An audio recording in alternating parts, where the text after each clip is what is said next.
War of the Worlds by H. G. Wells.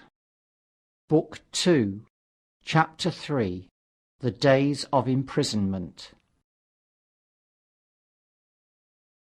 The arrival of a second fighting machine drove us from our peephole into the scullery, for we feared that from his elevation the Martian might see down upon us behind our barrier.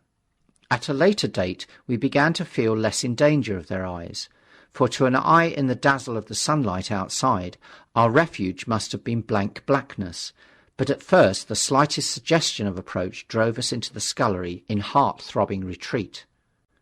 Yet terrible as the danger we incurred, the attraction of peeping was for both of us irresistible, and I recall now with a sort of wonder that in spite of the infinite danger in which we were between starvation and a still more terrible death, we could yet struggle bitterly for that horrible privilege of sight. We would race across the kitchen in a grotesque way between eagerness and the dread of making a noise, and strike each other and thrust and kick within a few inches of exposure. The fact is that we had absolutely incompatible dispositions and habits of thought and action, and our danger and isolation only accentuated the incompatibility. At Halliford I had already come to hate the curate's trick of helpless exclamation, his stupid rigidity of mind. His endless muttering monologue vitiated every effort I made to think out a line of action, and drove me at times, thus pent up and intensified, almost to the verge of craziness. He was as lacking in restraint as a silly woman. He would weep for hours together, and I verily believe that to the very end this spoiled child of life thought his weak tears in some way efficacious. And I would sit in the darkness, unable to keep my mind off him by reason of his importunities. He ate more than I did, and it was in vain I pointed out that our only chance of life was to stop in the house until the Martians had done with their pit, that in the long patience a time might presently come when we should need food. He ate and drank impulsively in heavy meals at long intervals. He slept little. As the days wore on, his utter carelessness of any consideration so intensified our distress and danger that I had, much as I loathed doing it, to resort to threats and at last to blows. That brought him to reason for a time. But he was one of those weak creatures, void of pride, timorous, anemic, hateful souls, full of shifty cunning, who face neither God nor man, who face not even themselves. It is disagreeable for me to recall and write these things, but I set them down that my story may lack nothing. Those who have escaped the dark and terrible aspects of life will find my brutality, my flash of rage in our final tragedy, easy enough to blame, for they know what is wrong as well as any, but not what is possible to tortured men. But those who have been under the shadow, who have gone down at last to elemental things, will have a wider charity. And while within we fought out our dark, dim contest of whispers, snatched food and drink, and gripping hands and blows without in the pitiless sunlight of that terrible June, was the strange wonder, the unfamiliar routine of the Martians in the pit. Let me return to those first new experiences of mine. After a long time I ventured back to the peephole to find that the newcomers had been reinforced by the occupants of no fewer than 3 of the fighting machines. These last had brought with them certain fresh appliances that stood in an orderly manner about the cylinder. The second handling machine was now completed, and was busied in serving one of the novel contrivances the big machine had brought. This was a body resembling a milk can in its general form, above which oscillated a pear-shaped receptacle, and from which a stream of white powder flowed into a circular basin below. The oscillatory motion was imparted to this by one tentacle of the handling machine. With 2 spatulate hands the handling machine was digging out and flinging masses of clay into the pear-shaped receptacle above, while with another arm it periodically opened a door and removed rusty and blackened clinker from the middle part of the machine. Another steely tentacle directed the powder from the basin along a ribbed channel towards some receiver that was hidden from me by the mound of bluish dust. From this unseen receiver a little thread of green smoke rose vertically into the quiet air. As I looked, the handling machine, with a faint and musical clinking, extended, telescopic fashion, a tentacle that had been a moment before a mere blunt projection, until its end was hidden behind the mound of clay. In another second it had lifted a bar of white aluminium into sight, untarnished as yet and shining dazzlingly, and deposited it in a growing stack of bars that stood at the side of the pit.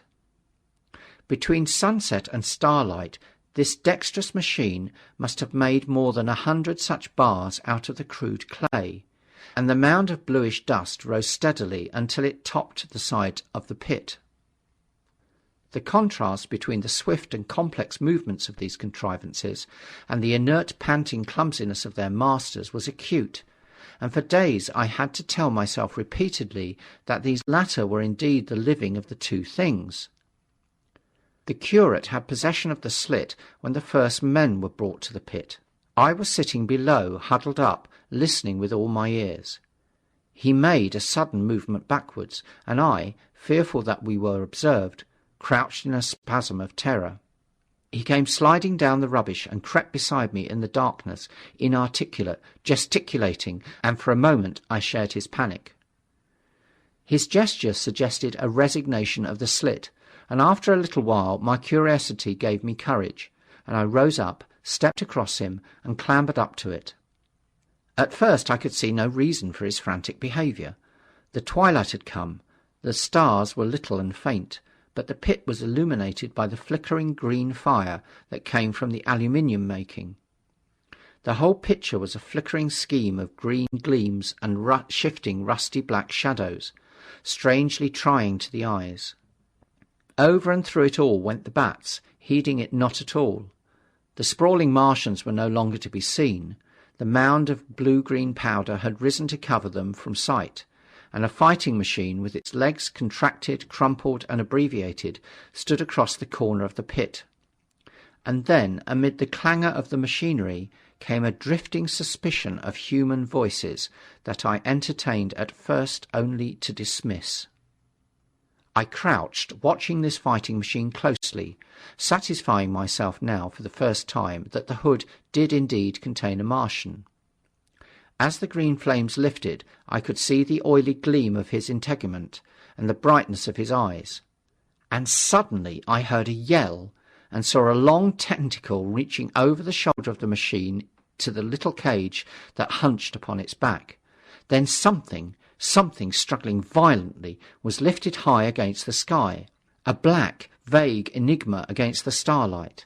And as this black object came down again, I saw by the green brightness that it was a man. For an instant he was clearly visible. He was a stout, ruddy, middle-aged man, well-dressed. 3 days before, he must have been walking the world, a man of considerable consequence.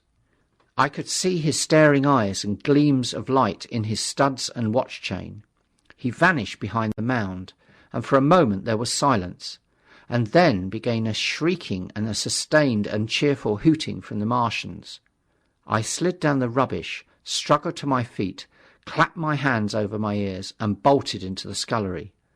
The curate, who had been crouching silently with his arms over his head, looked up as I passed, cried out quite loudly at my desertion of him, and came running after me.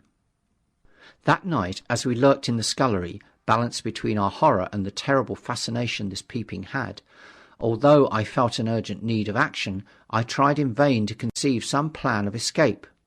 But afterwards, during the second day, I was able to consider our position with great clearness. The curate, I found, was quite incapable of discussion.